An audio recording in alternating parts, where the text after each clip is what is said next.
لو عندك كمية طماطم كبيرة وعايزة تخزنيها، ما تقلقيش، الموضوع بسيط جدا.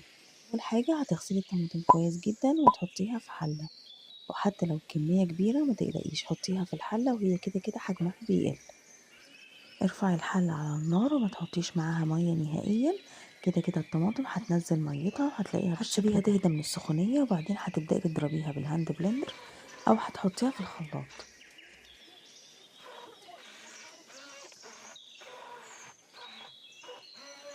وتأكدي ان الطماطم كلها دابت ومفيش اي تكتلات.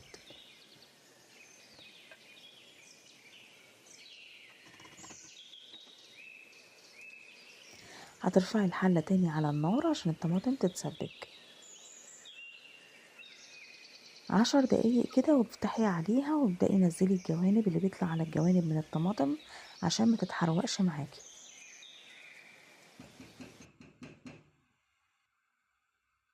وبعدين هدي عليها النار وغطيها وسيبيها تغلي براحتها.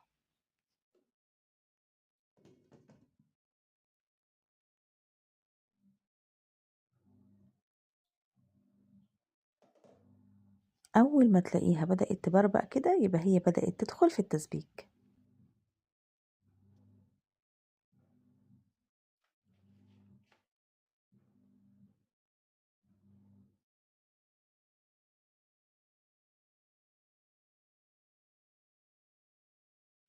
لما تقلبيها وتلاقيها تقلت بالشكل ده يبقى خلاص هي دخلت في التسبيك.